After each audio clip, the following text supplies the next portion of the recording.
Admiral Kesnar's four-fingered hand moved across the ancient control panel. The lights of the historical archives flickered as old files loaded onto the screen. His scaled skin reflected the blue glow of the monitor as he leaned forward, yellow eyes narrowing with interest. "Computer, show me the Earth Destruction Campaign files," he ordered. The Scifi Confederacy was preparing for its 50,000-year celebration of galactic dominance. As a top military historian, Kesnar had been tasked with creating the centerpiece exhibit, the story of how they destroyed Earth, the planet of the dangerous humans, 40,000 years ago. The screen filled with old footage. Massive Scifi warships surrounded a blue-green planet. Weapons charged. Fire rained down. Continents cracked. Oceans boiled. A planet died. But something caught Kesnar's attention. He zoomed in on the footage. "Computer, enhance section 7B, he commanded. The image sharpened, showing thousands of small objects leaving Earth's atmosphere just before the final strike. "What are those?" Kesnar asked aloud, though he was alone in the vast archive room.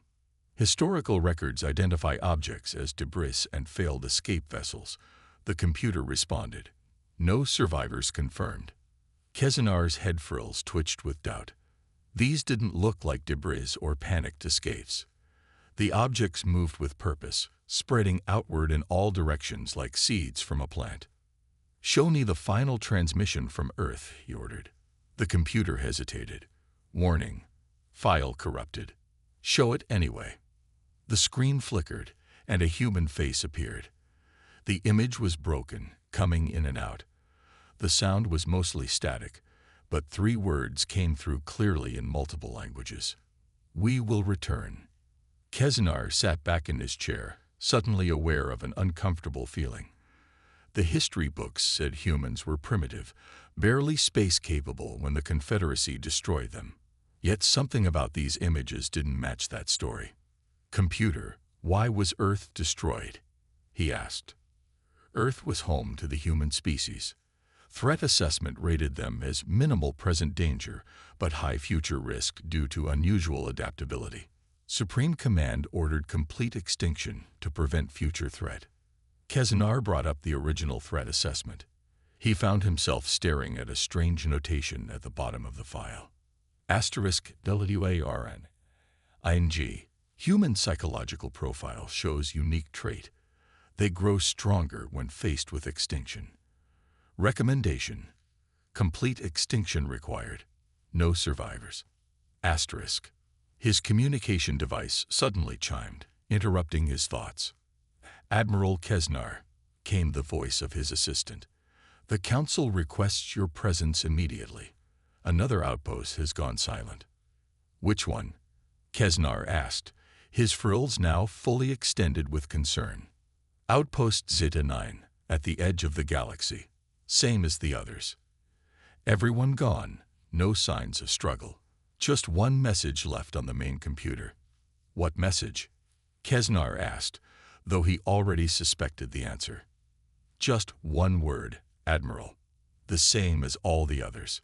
Kesnar looked back at the frozen image of the human on his screen as his assistant confirmed his fear.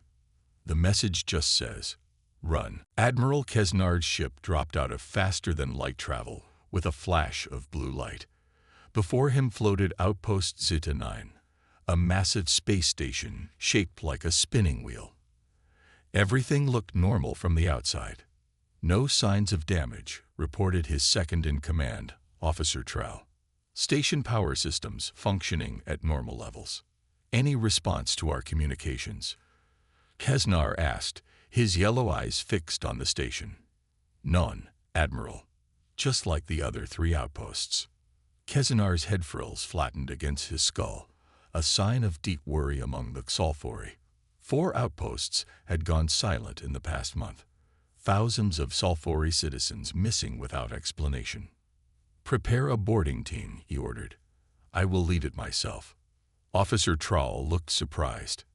"Admiral, that is not protocol. Your safety is less important than finding answers."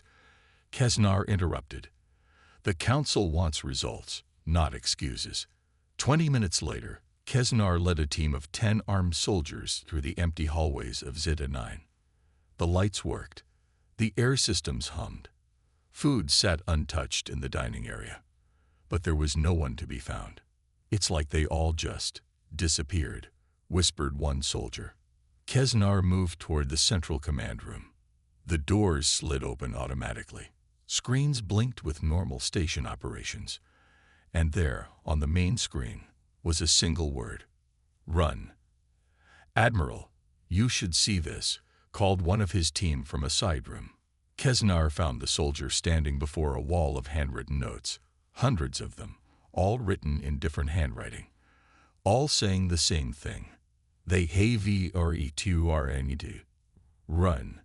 "Sir," said another soldier, examining a computer terminal, "I found the last surveillance recording before communications were lost." The screen showed the station's commander, a respected Scifi scientist, speaking urgently. "Something is coming through the quantum fold. Our sensors didn't detect it until it was already here. They look like us, talk like us, but they're wrong somehow. They ask questions about Earth, about what happened 40,000 years ago. They know things they shouldn't know. And their eyes are not Scifi eyes. If anyone finds this, tell the Confederacy one thing: what we destroyed has come back." The recording cut off. Kesnar stood in silence for a long moment. "Admiral," said Officer Trawl quietly, "the science station has found something. A quantum signature unlike anything in our records." In the science lab, a young Scifi technician pointed to a reading on her screen. "This energy pattern was detected just before all communication was lost. It doesn't match any known technology in the Confederacy." Kesnar stared at the pattern. A memory stirred from his research. "It does match something," he said slowly. "The theoretical propulsion system the humans were developing right before Earth was destroyed." "Humans." The technician looked confused. "But that was 40,000 years ago.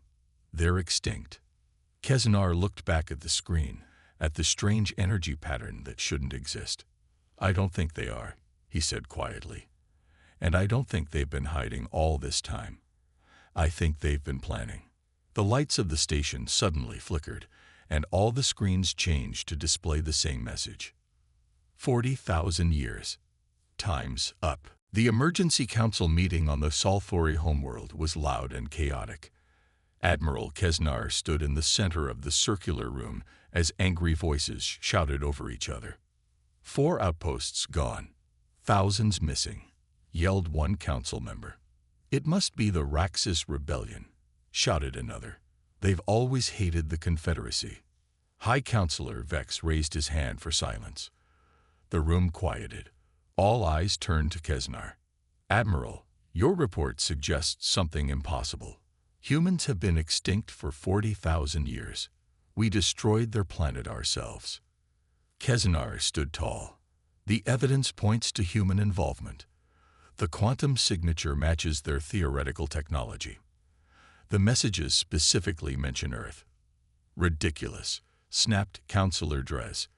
"Even if a few humans escaped, they couldn't have survived this long.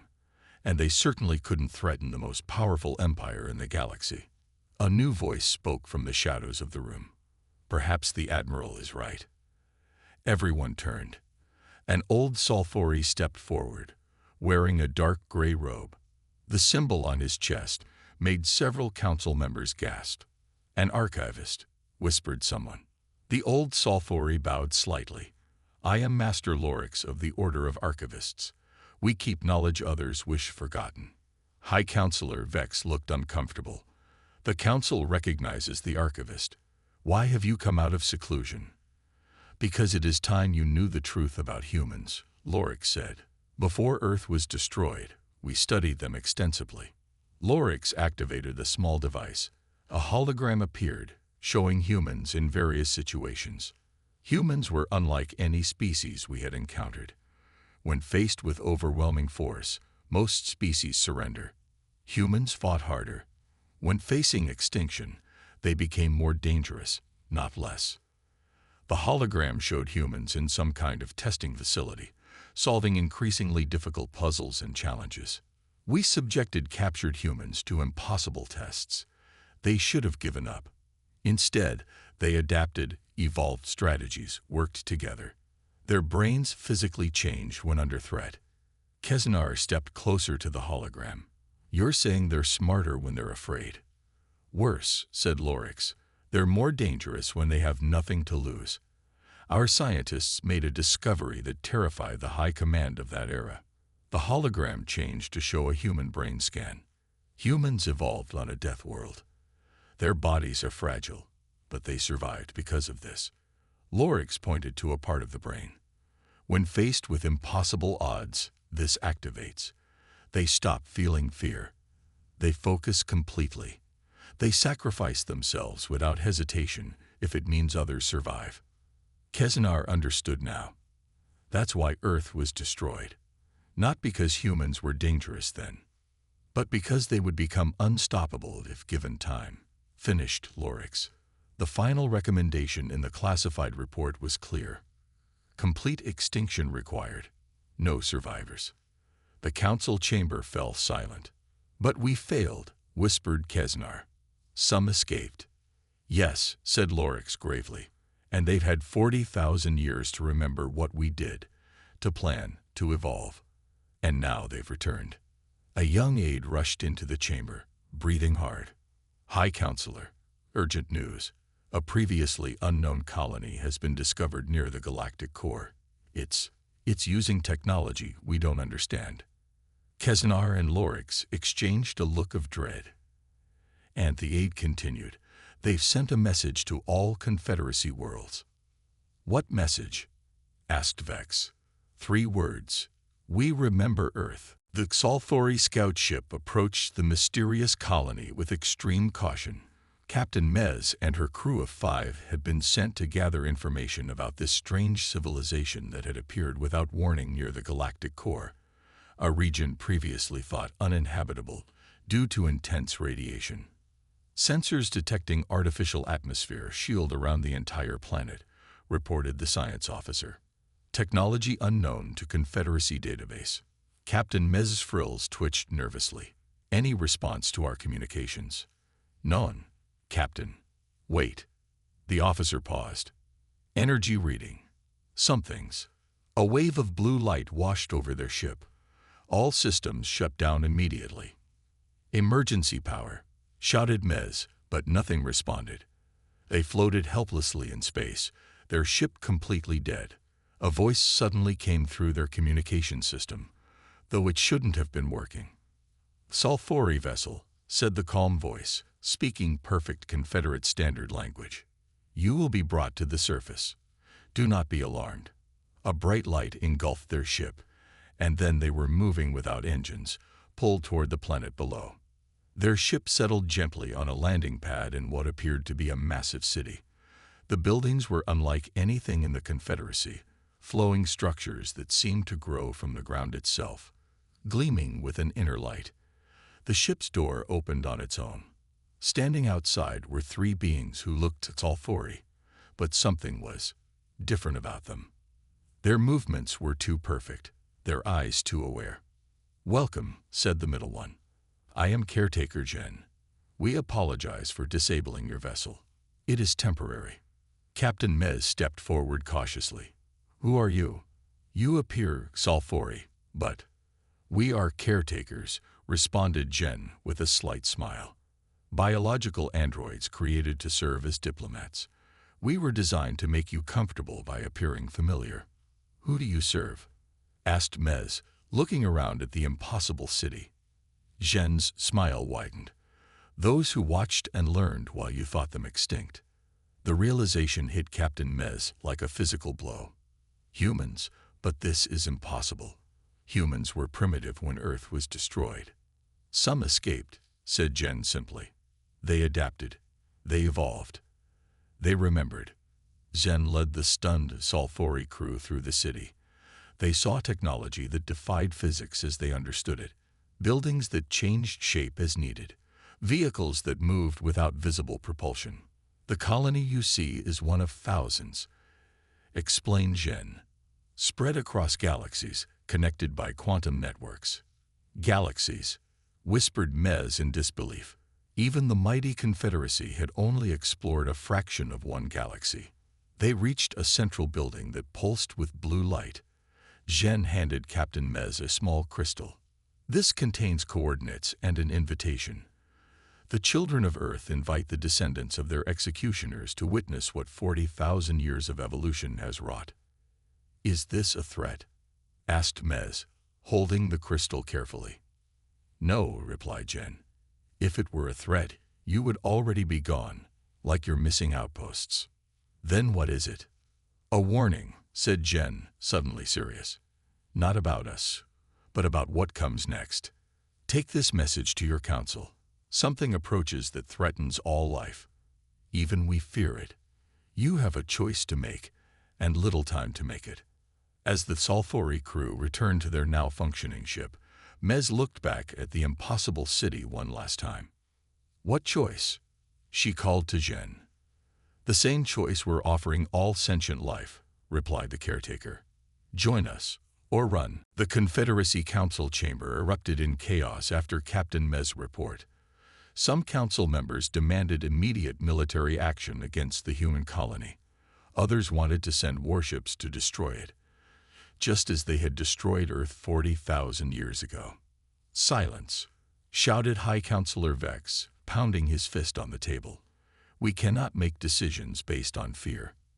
Admiral Kesnar stood in the center of the room, examining the crystal Captain Mez had brought back. It glowed softly in his hand. The humans could have destroyed Captain Mez and her crew, he said calmly. They could have kept their existence hidden. Instead, they revealed themselves and sent us this invitation. It's a trap, shouted Counselor Drez. Perhaps, admitted Kesnar. But what if it's not? What if there truly is a greater threat coming? The room fell silent. I volunteer to go, said Kesnar. Alone, as an emissary. 3 days later, Kesnar's small diplomatic vessel arrived at the coordinates from the crystal. A single space station floated there, simple and elegant in design. As he docked, Kesnar prepared himself for another caretaker, another android made to look Scifi. Instead, when the airlock opened, he found himself face to face with a being he had only seen in historical records, a human. She was tall and slender, with dark skin and eyes that seemed too aware, too intelligent. She wore a simple white uniform with no markings or decorations. Admiral Kesnar, she said in perfect Scifi language, I am Ambassador Ilara. Welcome. Kesnar stared in shock. You're human. Yes, she smiled. The real thing, not a caretaker. How is this possible? Asked Kesnar. You look no more than 30 years old, but your species was nearly wiped out 40,000 years ago. Ilara gestured for him to follow her into the station. When Earth was destroyed, humanity had already established colonies beyond your detection range. But more importantly, we had developed something your scientists never discovered. They entered a room with a large window overlooking a massive shipyard where vessels of impossible design were being constructed. Quantum consciousness transfer, she continued. Every human who died when Earth was destroyed had their consciousness preserved and later restored in new bodies. Kesnar's frills extended in shock. You mean? We didn't just survive, said Ilara, looking directly into his yellow eyes. We transcended. Death became merely inconvenient. She touched a panel on the wall, and a holographic display appeared, showing thousands of worlds across multiple galaxies. This is human space now, Admiral. We could have returned at any time to destroy the Confederacy. Many wanted to. For 40,000 years, we've debated whether your species deserves extinction for what you did to Earth. Then why reveal yourselves now? Asked Kesnar, dreading the answer. Ilara's face grew serious. Because something is coming. Something even we fear. She gestured to another display, showing a massive dark shape moving between galaxies. We've been tracking it for 10,000 years. It consumes all life, all civilization in its path, and it's heading for this galaxy.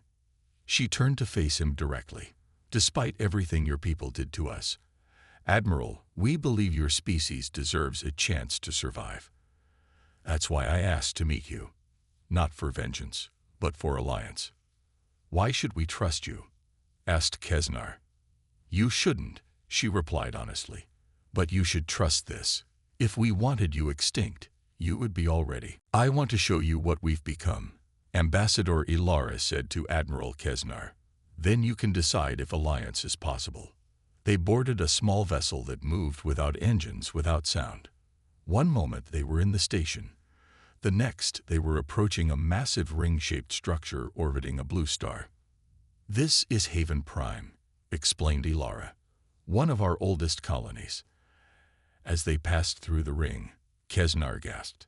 Inside was an entire world, artificially created. Oceans, mountains, cities that gleamed in the sunlight. How is this possible? He whispered. We reshape matter at the quantum level, she said simply.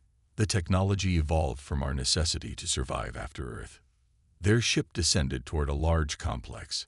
Inside, Ilara led Kesnar through a series of habitats. In one, humans floated in what appeared to be vacuum, yet they breathed without suits. Modified humans, explained Ilara. They can survive in space without protection. Their skin generates oxygen. In another habitat, humans with gills swam in pressurized water. In a third, beings that appeared half machine, half human worked at control panels, their minds visibly connected to the systems. We've adapted ourselves to every environment, said Ilara. From the vacuum of space to the cores of gas giants. Kesnar watched in amazement. And your lifespans? Indefinite, she replied. Our consciousness can transfer to new bodies when needed. They entered a quiet garden area. Ilara gestured for Kesnar to sit on a bench. But there's something else you should know, she said, her tone growing serious. Humans have been living among the Scifi for thousands of years. Kesnar's frills flattened against his head in shock. What? How? Perfect disguises. Synthetic bodies that even your most advanced scanners can't detect as non-Scifi. She smiled sadly. We needed to understand our destroyers.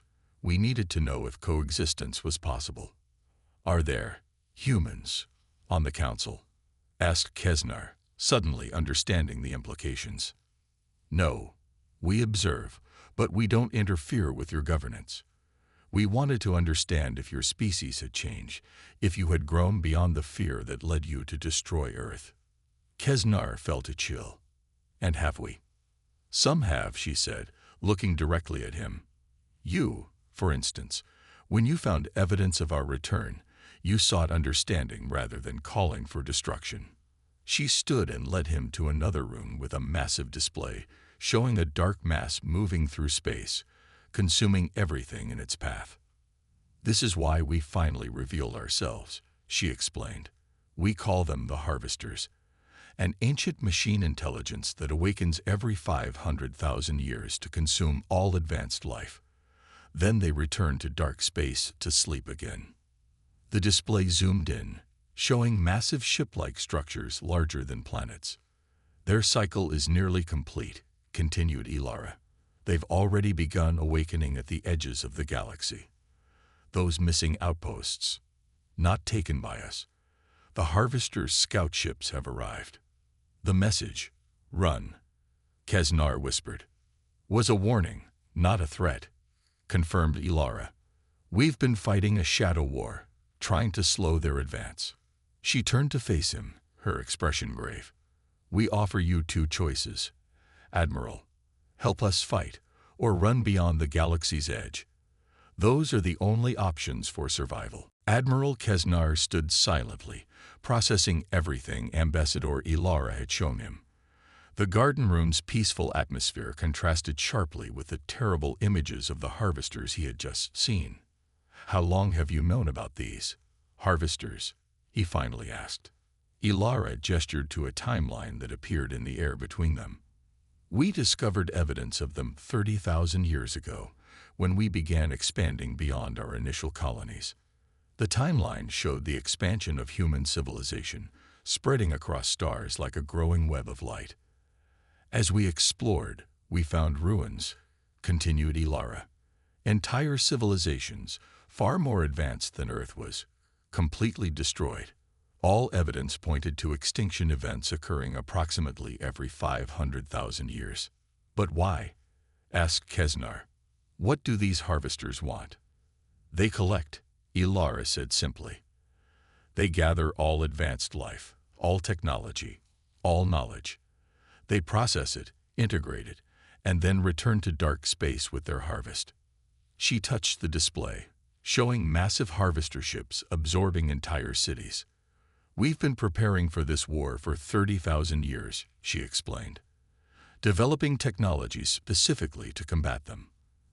The message "run" wasn't a threat from humans, it was a warning. The missing Sulfuri weren't taken by us, but by harvester scout ships. Kesnar's frills twitched with growing alarm. How close are they? Too close, said Ilara grimly. She showed a star map highlighting systems at the edge of the galaxy. These systems have gone dark in the past year. We've been fighting a shadow war, trying to slow their advance while preparing a final defense. And what is this final defense? Asked Kesnar. Ilara hesitated. That information is restricted until we know if your people will join us. She led him to another room where a holographic projection showed a massive battle. Human ships of impossible design fought against dark, angular vessels. The human ships moved like living things, fluid and adaptable, but the harvester ships were overwhelming in number. This was our first major engagement with a harvester fleet, Ilara explained. We destroyed it, but at tremendous cost, and it was just a scout force.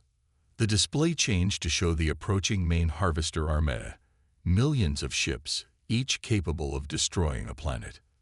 Their full force will arrive within 1 year, she said. We need to unite all spacefaring species if we're to have any chance of survival. Kesnar watched the simulation, understanding now the true scale of the threat. How many other species have you contacted? 17 so far. All have agreed to the alliance, even species that were once enemies. And what do you need from the Confederacy? Kesnar asked. Your fleet, your resources, your people. Ilara looked at him intently. The Sulfuri Confederacy controls nearly a third of this galaxy. Without you, billions more will die. Kesnar nodded slowly. I must return to the council. They need to know everything. As they walked back to his ship, Ilara touched his arm. Admiral, there's something else you should know. The harvesters don't just destroy. They take. If they win, every Sulfuri that survives will become part of their collective. A fate worse than extinction. Kesnar looked at her, finally understanding the full weight of her words. So the choice isn't just fight or run. It's fight or become them. Admiral Kesnar stood before the Confederacy Council, his report complete. The chamber had fallen into stunned silence. For 3 hours, he had shared everything Ambassador Ilara had shown him. The human civilization, the harvester threat, the proposed alliance. This is madness, Councillor Dres finally shouted, breaking the silence. We are supposed to ally with a species we tried to exterminate. They've been hiding among us for thousands of years. How can we trust them? High Councillor Vex raised his hand thoughtfully. Admiral, you've seen their capabilities. In your assessment, could humans have destroyed the Confederacy if they wanted to? Without question, replied Kesnar firmly. They have technology beyond our understanding. They could have wiped us out at any time in the past 10,000 years. Then why didn't they? Asked another counselor. They wanted to understand us, said Kesnar, to see if we had changed since Earth's destruction, to determine if coexistence was possible. The council chamber erupted into arguments. Some demanded immediate alliance with the humans. Others insisted on evacuation beyond the galaxy's edge. The military commanders proposed something worse, betraying the humans' position to the harvesters as a distraction while the Confederacy escaped. Kesnar listened to the chaos, a realization forming in his mind. This was exactly why humans had feared the Scifi 40,000 years ago. Faced with a threat, the Confederacy thought only of itself, just as it had when it destroyed Earth. "Enough," he shouted, his voice cutting through the noise. Everyone turned to him in surprise. Admiral Kesnar rarely raised his voice. "Listen to yourselves," he continued. "The greatest threat in our history approaches, and you argue about saving only yourselves. This is exactly why humans were feared and destroyed, because they would have united, fought, and survived where we only think of our own preservation." He walked to the center of the chamber, looking at each council member in turn. The traits that made humans so frightening, their adaptability, their persistence, their ability to unite against existential threats, are exactly what the galaxy needs now. Several military officers in the room stood up, moving to stand beside Kesnar. "I agree with the Admiral," said General Tharv, the most respected fleet commander. "I've reviewed the data on the harvesters. We cannot win alone. We cannot run far enough." High Counselor Vex studied Kesnar carefully. "What are you suggesting, Admiral?"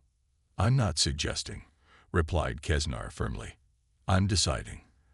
The Confederacy fleet will join the human alliance, with or without the Council's approval." Counselor Drez stood up in outrage. "This is treason."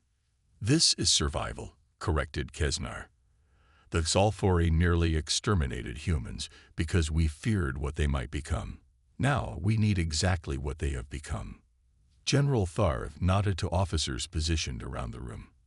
They moved swiftly, surrounding the council members. "The military stands with Admiral Kesnar," announced Tharv. "Until this crisis ends, he will serve as High Commander of all Confederacy forces." Kesnar hadn't planned this coup, but he accepted it with a solemn nod. "Send word to all Confederacy worlds," he ordered. "We are at war, not with humans, but alongside them against the greatest threat our galaxy has ever faced." As the new orders went out, a report came in. The first major harvester fleet had entered the galaxy, obliterating an entire star system in minutes. The great meeting hall on Haven Prime buzzed with tension. 1,000 different species from across the galaxy had gathered, many former enemies now sitting side by side. Some were tall and insect-like, others resembled living crystals, while others were gaseous beings contained in special suits. At the center of the hall stood Admiral Kesnar, now High Commander of the Scifi Confederacy forces. Beside him was Ambassador Ilara, representing humanity. "The harvesters have destroyed 7 star systems already," Ilara announced to the assembly. "They will reach the core worlds within 30 days. A tall reptilian being stood up. "Why should we trust the Scifi? They destroyed entire civilizations before the humans. My people still remember the Scifi raids of our colony worlds." Similar angry voices rose from around the room. Many species had suffered under Scifi expansion over the centuries. "You are right," said Kesnar, his voice quiet but carrying across the hall. The room fell silent in surprise. "The Confederacy has much to answer for.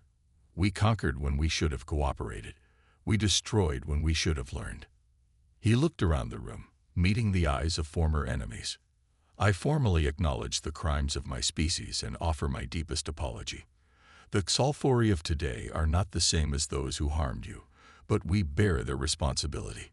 A murmur ran through the crowd. No Scifi leader had ever admitted wrongdoing before. Ambassador Ilara stepped forward. 40,000 years ago, the Scifi tried to erase humanity from existence. Today, they stand with us against a common enemy. If we can find unity after such history, anyone can. The tension in the room began to ease. One by one, representatives stood to pledge their forces to the alliance. Ilara activated a massive holographic display showing the galaxy. "We've established defensive positions at these key points," she explained, as lights appeared across the map.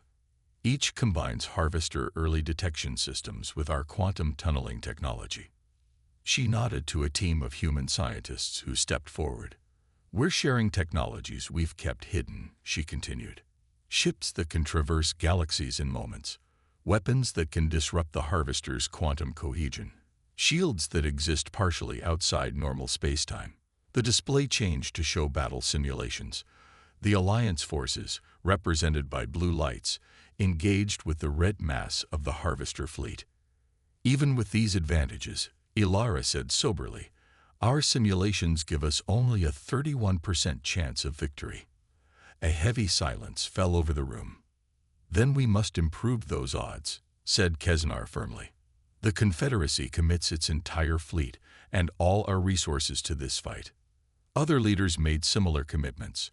As the meeting concluded, Ilara addressed them one final time. Remember this moment, she said. 1,000 species, once divided by old hatreds, now united against extinction. We've spent 40,000 years preparing for this moment. Not for revenge. For redemption. The phrase spread through the room, being translated into hundreds of languages. It soon became the Alliance's battle cry. Not for revenge. For redemption. As the representatives departed to prepare their forces, news arrived. The Harvester main armada had increased speed. They would reach the first defensive line in just 3 days. Space itself seemed to bend and tear as the Harvester armada arrived at the galaxy's edge. Millions of ships, each larger than a city, moved as one vast organism. Their black, angular forms absorbed light rather than reflected it. Behind them, empty space where stars once shined. Admiral Kesnar stood on the bridge of the Scifi flagship, surrounded by officers from a dozen different species. The Allied fleet, the largest ever assembled, waited in formation. They've arrived exactly where we predicted, reported a sensor officer. Kesnar nodded to his communications officer. Send the signal. Across the galaxy, at strategic points Ambassador Ilara had identified, thousands of human quantum tunneling devices activated simultaneously. Alliance ships hidden throughout the galaxy suddenly appeared, striking every Harvester command node at once. The battle had begun. First wave reports success, announced the tactical officer. 30% of Harvester command ships disabled. A cheer went up on the bridge, but Kesnar remained focused. It's not enough. Prepare second wave. The Harvesters, momentarily confused by the coordinated attack, quickly adapted. They split into smaller groups, making the Alliance's strategy less effective. The battle spread across the entire galaxy, with billions dying in the first hour alone. Kesnar's flagship joined Ambassador Ilara's forces defending Haven Prime, humanity's capital world. The space around the planet became a storm of weapons fire and exploding ships. We're losing too many vessels, Kesnar said grimly as reports came in from across the galaxy. The Harvesters are adapting too quickly. Ilara's face appeared on his communication screen. It's time, Admiral. We're activating the Transcendence Protocol. What is that? Asked Kesnar. Our final option, she replied, her eyes showing both determination and sadness. Remember when I told you we transcended death? This is the ultimate expression of that transcendence. Across the galaxy, on every human world and ship, a strange energy began to build. Humans stopped fighting conventionally and formed circles, joining hands or connecting minds through their technology. What's happening? Asked Kesnar, watching in awe as Ilara and the humans on nearby ships began to glow with blue-white light.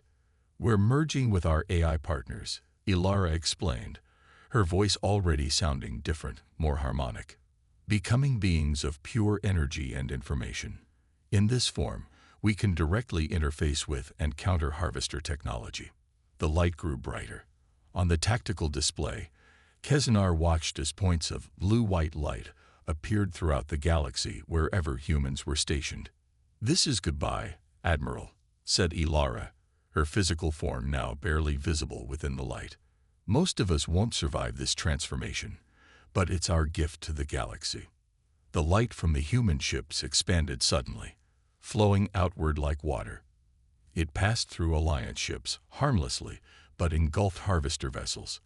Wherever the light touched harvester technology, the machines simply stopped. Across the galaxy, the same phenomenon occurred. A harvester armada, seemingly invincible moments before, began to shut down. Their ships drifted, powerless. 3 days later, the last harvester vessel was neutralized. The war was over, but the cost had been enormous. Where billions of humans had once lived, only memories remained. The transcended humans had sacrificed their physical forms to save the galaxy. Before departing to dimensions beyond comprehension, the remaining transcended humans delivered a final message. We were forged in the fire of extinction. We transcended death itself, and we give you the stars, not as conquerors, but as guardians. Remember us. The Zalfori, once exterminators of humanity, became the guardians of human knowledge and history, and Admiral Kesnar wrote the final entry in his account of the war. They could have destroyed us as we destroy them. Instead, they saved us. In the 40,000 years since we thought we ended humanity, they evolved beyond vengeance. They became what we could not. They became worthy of the stars.